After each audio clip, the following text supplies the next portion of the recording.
In this short interview by former Congressman Mr. Ron Paul, having a conversation with former Chairman of the Federal Reserve, the central banking system, Mr. Ben Bernanke, the topic is, do you believe gold is money? I want you to pay very close attention over the next few minutes of what's going to be the response. I'm going to interact throughout this video to point out certain information that I think is very vital and essential to you understanding why you should have gold. Let's take a look. Very quickly, if you could answer another question, because I'm curious about this. You know, the price of gold today is $1,580. The dollar during these last 3 years was devalued almost 50%.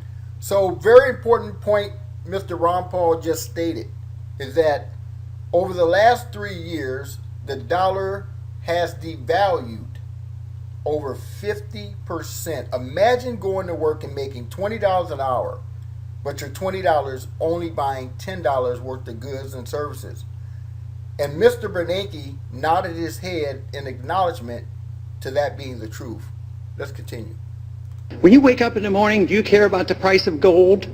Well, I pay attention to the price of gold, but I think it reflects a lot of things. It reflects global uncertainties. I think the reason people hold gold is as a protection against what we call tail risk, really, really bad outcomes.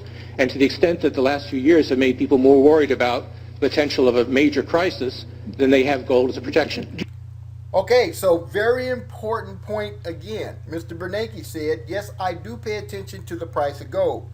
And I believe that people hold gold as a protection against turmoil.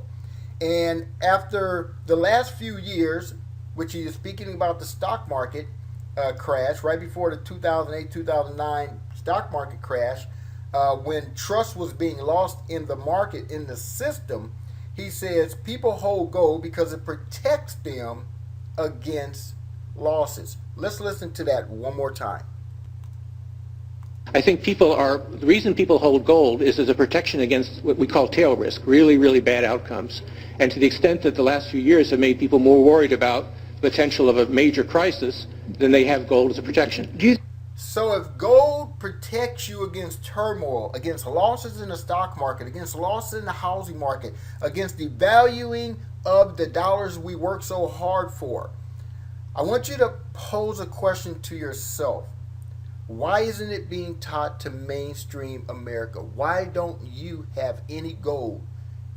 The reason is because financial education is not taught to the masses, the hardworking families. But the top 3% of the wealthiest families in this country all hoard gold, including the central bank. Let's continue. Do you think gold is money? No. It's not money. Even if it has been money for 6,000 years, somebody reversed that and eliminated that economic law. Well, it's an asset. I mean, it's the same. Would you say Treasury bills are money? I don't think they're money either, but they're a financial asset. Why do central banks hold it? Well, it's a form of reserves. Why don't they hold diamonds? Well, it's tradition. Wow. Well, it's tradition.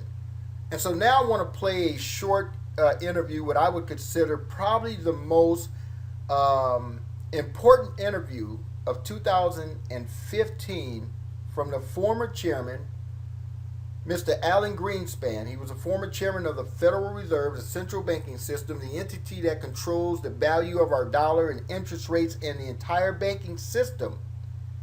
This gentleman is going to tell you exactly what Mr. Bernanke, unfortunately, is not willing to tell you. Let's take a look at that.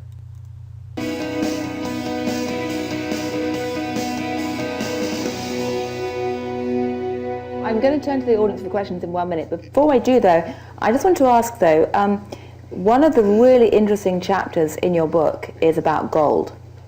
And there's been a lot of media debate in the past about your views on gold. You yourself have posed the question as to why would anyone want to buy this barbarous relic. I don't know whether John Paulson is in the audience, but it's an interesting question.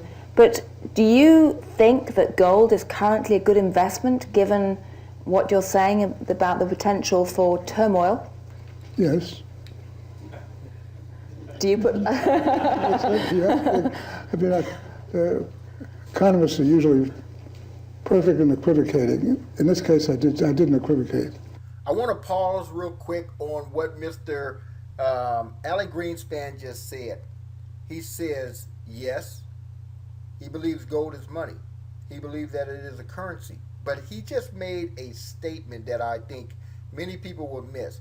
He said economists in this case are good at equivocating. But notice that I did not equivocate. The definition of equivocating is to use ambiguous words to hide the truth. Wow, that's pretty powerful. Look, remember what we're looking at. Gold is a currency. It is still, by all evidences, the premier currency where no fiat currency, including the dollar, can match it. Wow, I think it is very important that we replay what this gentleman just said. Mr. Alan Greenspan is like the most powerful man when it comes to the financial market. He's like J.E. Hutton. When he speaks, everybody listens to this man. And he just said in public forum that gold is a currency. In fact, it is the premier currency. And no other currency, nor the fiat currency, not even the dollar, can compare to it. Let's listen to that one more time. Look, remember what we're looking at. Gold is a currency. It is still, by all evidences, the premier currency where no fiat currency, including the dollar, can match it. Wow, that is powerful. Care Bars International. Protect your future, your buying power with Care Bars Gold. Get your home-based business started today with your free Care Bars offshore gold savings account and start saving money in gold, protecting your purchasing power, reducing your taxes, and building generational wealth. Get back with the Care Bars affiliate that invited you to take a look at this powerful but invaluable information, because what you do not know is financially killing you. My name is Mark Powers. I want to thank you for your time and attention. Do not procrastinate. Get your free gold account started today. God bless you.